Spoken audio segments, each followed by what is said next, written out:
Hey, this is Kana Shimi, and today I have someone very special in the Kana Corner with me. It's Crows! Crows! Oh, wait, you're not Crows. You wish I was Crows. Perhaps. Oh, no. No, sorry, go on. Instead, I have LittleKuriboh here with me, who is famous for doing the Yu-Gi-Oh! Abridged series. Thank you for being on the show. Oh, it's no problem. I feel good filling Crows' shoes for tonight. I'm sorry that he couldn't make it. I'm sure he's all jealous about you being on here. He's a very busy guy. He's got all kinds of He's got his finger in all kinds of different pies. Well, actually, our fans wanted to talk to you more. Just don't tell him that. Okay. But we did want to say congratulations. You actually just won, what was it, the Mashable's 3rd annual Open Web Awards for the funniest YouTube channel, like 3 days ago? Yeah, it was pretty shocking. I honestly wasn't expecting it because I hadn't really promoted it that much until towards the end, and it was one of those things where I was immensely honoured to even be included in the top 5 because I didn't even know of its existence until they announced the finalists, and then it came out of nowhere, and then we ended up winning, which was it's a testament to how devoted the fans are and how much they love the material and it just blows me away. It's really awesome. Well, no, that's a big deal, especially since, you survived so many problems, between YouTube and everything else, and then now you're just becoming like this unstoppable force of I really can't believe it because I mean I expected when I went to all these conventions, well, I say all these conventions, but I only mean like 2 or 3, but I expected to not really be, I expected to have sort of been forgotten because it's been 3 years since I started doing this. It's been almost 4 years now, and I didn't expect to be such a big deal anymore, and I was really taken by surprise by how passionate everybody was and how much how many people wanted to see me. It's really quite intimidating. Well, you obviously couldn't foresee this when you started, so you probably were were you doing it for fun when you started, or was it something I'm still doing else? it for fun. I'll always do it for fun. I would never ask to be paid for something like this. This is a hobby that sort of spiraled out of control. I did it the first time because I wanted to get involved in the Yu-Gi-Oh fandom, and I thought, at first I tried doing it through writing, and then I just thought, well, I've got some video editing software, i.e. Windows Movie Maker, I might as well try and do something with it. And I'd seen like AMVs and stuff like that, and I thought those are way too complicated for me, and I'm not really a music person, and I'd seen fan dubs, and I thought, well, I could try my hand at something like that, but I knew that I wouldn't be able to just jump into it and get all different kinds of voice actors involved, and my editing skills would be fairly atrocious, so I just went with something a lot more simple that would take advantage of the fact that I was one guy doing a bunch of different voices, and that was a sort of a comedy parody thing, and it caught on, surprisingly. I mean, it wasn't huge right from the get-go, but I was surprised at how quickly the first few videos spread. I mean, I saw people posting about it on all kinds of different forums for these really popular websites, and it was a snowball effect, and it hasn't really stopped since day one. It's sort of funny because you were really modest because a lot of websites literally describe you as like the godfather of the Abridged series. You guys cut up. Oh, sorry, you guys are lagging. I can't really hear what you're saying. Oh, I'm sorry. Basically, I think you're really modest. A lot of sites actually refer to you as the godfather of the Abridged series. Oh, well, I can understand where they're coming from in regards to, being the first guy to sort of apply it to anime and stuff like that. But I think being the first one to do it doesn't necessarily make you the ultimate, as far as I'm concerned. It's an honor. It's a big deal to have that sort of iconic status sort of thrust upon me. But I think there are people out there who do it a lot better than I do, and who do much better editing work, especially than I do. I mean, the guys at Team 4-Star and HBI 2K, guys like that, they're incredibly good at what they do, and I only wish that I could, promote them as much as. I mean, that's the strangest part, because I don't really promote my own material. I never actually went to various websites and said, "Watch my stuff, please." I just sort of put it out there and said, "Well, if people see it, that's good. But if they don't, I'll probably move on to something else." And people watched it. And your fans just sort of spread it everywhere. Yeah. They just put it on, like, on their backpacks, on binders, pass it around at school. It's insane. We're gonna go to a short break, but remember, we're here with LittleKuriboh, so make sure to stay tuned. Ever wonder what's going on in the anime world? Check out 918 The Fan every weekday for the newest iStock. We'll fill you in on everything you need to know in 3 minutes or less, only on 918thefan.com. And we're back in the Kana's Corner. Now, I was wondering, you don't feel intimidated by any of the parody abridged versions on YouTube or anything like that? Oh, no. I don't feel I don't feel anything like that. There's nothing negative about somebody adopting a style that's reminiscent of your own. It's if anything, it's a huge compliment. I feel I like to feel that I've given people some people I don't like to feel that I've done it necessarily, but I like to feel that I've helped people find their voice in regards to stuff like this, because before the abridged series thing, there were a lot of people who made AMVs, and the AMVs were like the thing that people did is like, oh, I would like to make an AMV of that, or and obviously that's still something that happens. They show AMV clips in conventions, but then with the abridged series, it was just like a series of 4-minute videos that were comprised of a single episode of an anime show that anybody can do what I do essentially, and that's the really depressing aspect of it. That it's not ridiculously unique. It's not like something that I can really claim as my own and nobody else's. But I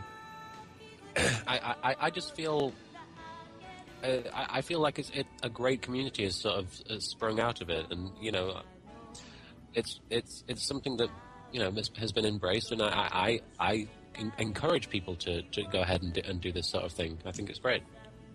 So you've actually been guests on, from what I understand, the Team 4-Star, their Dragon Ball Bridge series, and then also the Naruto Bridge series. Do they come to you, or do you go to them? Usually they come to me. I'm like I say, I'm a very shy person. I don't really like to sort of put my name forward for anything. Usually if I'm doing something like this, like an interview or going to a convention, it's because somebody's asked me to go, because I don't really, I don't like to sort of promote myself. But the Dragon Ball Z Abridged, that was something where they emailed me and just said, we'd like a voice for the narrator, and we thought you'd be perfect. And I just said, yeah, sure, okay. And with Naruto Abridged, it was one of those things where they asked to be in my series, and then I didn't really know anything about Naruto, and I didn't really know them at the time, but obviously I've become a lot closer to those guys since then. But I said I sort of wanted to keep my show as sort of my thing at the time. But they asked me if I'd like to do a cameo on their series, and I said sure, okay. Because that was like the first time I'd ever been aware of somebody else trying to do that sort of thing outside my own series, and I just thought I wanted to be as encouraging as possible, and so I said okay, and I did, and since then I've not cameoed on many other abridged shows, but it's not because I don't want to. It's just I'll be honest, I don't really know that much about anime. So usually when somebody comes to me and says I'm doing this abridged series of this specific anime, I want you to be this character, I would have to actually go research the anime and watch it before I actually do what I was tried contacting us a while back, and we didn't reply, probably because I was busy with other things. But after the Team 4-Star joined up, I think Crows had a communication with them, and we ended up being partnered as well. Probably, I think it was the fact that Team 4-Star partnered up with them which made us notice that this sort of thing was happening. So I guess we just sort of followed suit. I'll admit that I'm not as involved with that guy with the glasses as Team 4-Star are. But no, I've made some good friends there, and obviously we met some of the main people from that guy with the glasses at Youmacon. And they're a really nice bunch, and they're really helpful, and more power to them as far as I'm concerned. They're amazing people. That's really cool that you actually have like sort of a close-knit community that you can publicize and promote yourself with. But you've been doing this literally for so long. You said it's still fun, but does it like feel natural at this point, or is it just, you still have to be like, oh, let me get the voice out? Oh, some stuff is more natural than others. Right now, I've got a bit of a cold, so doing the voices isn't really as natural as I'd like it to be. But writing, if I actually sit down and focus, I mean, writing is probably the hardest part, and always has been. The first episode I wrote in about an hour, so I didn't really put that much thought into it, and it probably benefited from that, to be honest. I say the last two episodes, but episode 45 and 46, which are now written, I wrote in the space of about 2 days, where I was just focusing on them, and it came out fairly easily. I've since revised episode 46's script a few times, but I feel like I still really enjoy doing it. I'm familiar with the Yu-Gi-Oh series and the characters and the world they inhabit enough to the point where it feels very natural to just jump back into it any time. And I don't feel like I've lost touch with it at all. I for a while, maybe about halfway through season 2, I think I was sort of losing interest, but I've completely regained it. I mean, experiencing the whole abridged series thing again through Team 4-Star's stuff and their devotion and their expertise and their passion for it. It's helped invigorate me and give me back my drive. And I haven't really looked back since then. So where exactly do you get all your inspiration for a lot of your jokes? A lot of the best jokes just come from the show itself, and just sort of pointing out the sometimes inconsistencies and inaccuracies, and sometimes just the absurdities in the plot of Yu-Gi-Oh! I mean, at the end of the day, it is a show about people playing card games to save the world. Some of the humor, unfortunately, as far as some people are concerned, comes from the internet, and a lot of the humor comes from like some of my favorite. No, not directly, but the style is derivative of certain shows that I was very fond of growing up, like Space Ghost, Coast to Coast, Mystery Science Theater 3000. That was a particular favorite. I mean, as far as I'm concerned, no show will ever come close to Mystery Science Theater 3000. Monty Python and the Flying Circus. What am I talking about? Monty Python's Flying Circus. That was a huge inspiration on me as far as comedy goes. As far as I'm concerned, in the pantheon of comedy, Monty Python is way up there, and everybody else is just trying to scrabble all the way up to the top to reach it. And nobody will ever touch Monty Python. But as far as a lot of the jokes just comes from me ad-libbing to myself, which is kind of sad. I mean, Team 4-Star get to ad-lib against each other as characters and goof around like that, and the stuff they come up with is amazing, just because it's come from two people actually interacting and having a conversation that's ad-libbed like that. But I have to sort of talk to myself to get that sort of thing to work, and sometimes that can feel kind of strange, but yeah, it works.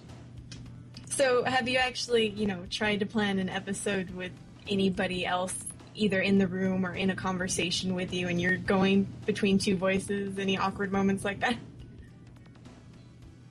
Oh, you mean, have I ever been trying to plan an episode and there's been someone else there? Yeah, basically. I can't think of any particular moment when that happened. So nobody's able to laugh at you when you're going between two characters? Nah, not really. I don't really flow on that sort of thing in real life. I mean, people who know me in real life aren't really aware of this side of me. Really, I kind of keep it on the down low. I mean, although today at work, I actually somebody was, because I work in retail, and somebody had their initials JR. And my boss said, "Oh, it's Jar Jar Binks," and I just burst into a Jar Jar Binks impression for no reason, and everybody laughed. So I think it took them by surprise, because I'm a very quiet person, and they didn't expect me to do that voice. Well, no, it's actually a really interesting talent, especially since you supply practically every voice in the show, even the girls. Which, I don't know if that's just because you didn't know any girls at the time when you started, or just because it was funny. It was just... I guess I didn't really know anybody who would be interested in doing a voice for a Yu-Gi-Oh cartoon, I guess. Alright, we're gonna go to a short break, but when we come back, LittleKuriboh and I will talk about the future of Yu-Gi-Oh! Abridged.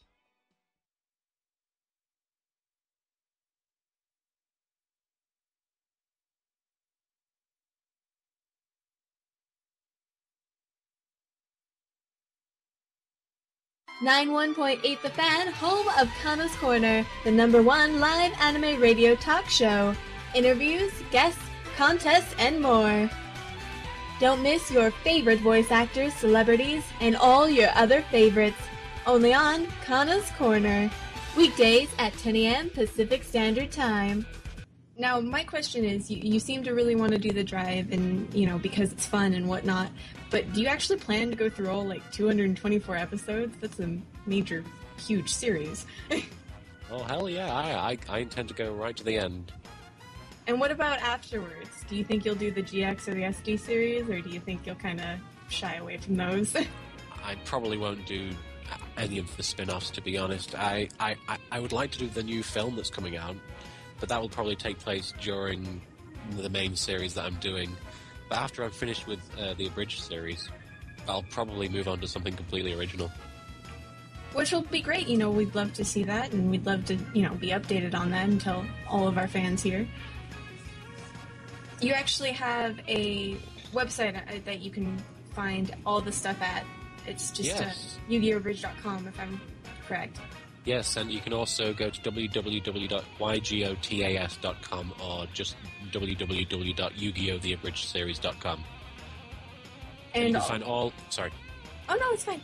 And all of your videos are also hosted on your official site as well as your YouTube, correct? Correct. I don't think we've got all the videos on the website right now. There are some videos missing, but we're trying to get everything up there. You can also find us on iTunes. We have a podcast on there, which we just recently updated, so you can now get every single episode off iTunes. That's the perfect place to find it, really. Anything else that you want to plug, like your Twitter or anything like that? Sure, you can go to... let me find my Twitter account. You can go to twitter.com/YugiOhTAS for the Twitter account. And you can find us on Facebook, which is just Yu-Gi-Oh! The Abridged Series, and then in brackets it says official. That's our Facebook account. That way you have no imitators just getting in your space.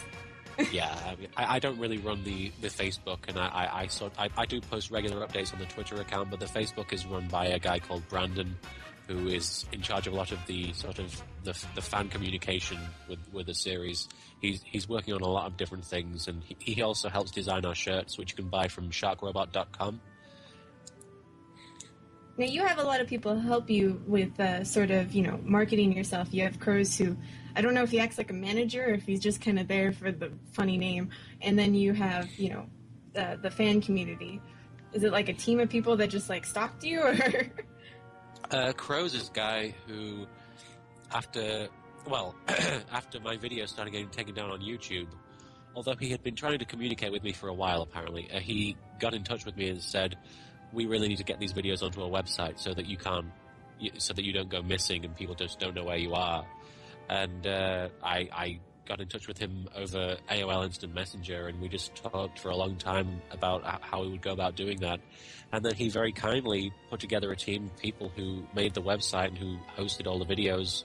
And it's been a shaky journey since then, but we've remained stable, and we've kept in the public's eye somehow. I really don't know how we managed it. I honestly, as soon as my YouTube account was banned, I just thought, okay, that's it, it's over. But thanks to Crows, the guy just kept plugging, and he goes. This last year, he went to about 27 different conventions promoting my series, which is insane for one man, as far as I'm concerned. He lugs the shirts everywhere. He hosts screenings of the series. He's just unquestionably faithful and loyal and a great friend, and he's done a lot. He asks for nothing in return as well. We actually met him at Anime Expo and did an interview with him this last year. So that's how we originally met him. I had no idea. Yeah, he just talked to everybody, and we didn't really know what he was involved with or anything like that. And then pretty much we're talking to you today, and that could be what really led it to happening. That's one of the things I with the whole, the crows thing. People talk to him at these conventions, and a lot of them don't really know the guy. And a lot of them go to, they see Yu-Gi-Oh! Abridged on the conventions, by the timetable or whatever, and they go there and they're like, is LittleKuriboh here? And it's always Crows who's hosting the thing. And I always felt bad that people were like, oh, LittleKuriboh isn't here. Who's this guy? And he's a great guy in his own right, and I really like it if people would sort of associate him with the series and think, oh, it's Crows. Well, this is great. We're meeting this guy. He's cool. And so I've sort of tried to put him in the public's eye a little bit in the sort of the bonus videos that I've done. And now he is infuriated by the fact that he's now an internet meme. Oh, wonderful. But it's hard for you to get to all these conventions, considering, you're all the way in England or London or all the way over there. Yeah, it's very difficult. But, I mean, it's usually just for a weekend, and I have flexible work hours to the point where I can probably take 3 or 4 days off just to fly out. And it's very... it can... With the jet lag and everything, it can be very taxing. But, I mean, it's worth it just to get to meet everybody. And I've met some wonderful people at conventions. I'd heard some horror stories about anime conventions before I actually went to them, and I ended up really enjoying myself. And I can't complain about any of the experiences I've had. It's been a great few months just going to all these different conventions. And next year I have even more conventions lined up. It's really crazy. Can you reveal to us any of the conventions that you're going to in 2010? I'm going to... The first one is pretty much right off the bat into 2010, which is MagFest, which is where is it? Sorry. It's in Alexandria, Virginia, from January the 1st to the 4th. It's a music and gaming festival, and I'll be going there to screen the final episode of Season 2, potentially the final episode of Yu-Gi-Oh! Abridged, even though I kind of just said to you that I intend to abridge the whole thing. So don't be surprised if it continues after that. But after that I'll be going to Anime Milwaukee in Milwaukee, obviously, from March the 12th to the 14th. I also have Anime League Club London down in London sometime in February. I can't remember what the dates are, but if you go to animeleague.com, you'll find the information there. I'm going to a convention called Comic-Con, not Comic-Con, Comic-Con, which is in Alabama, in Tuscaloosa. Thank you for clarifying that confusion. I probably will end up going to Comic-Con, but I probably won't be a guest there.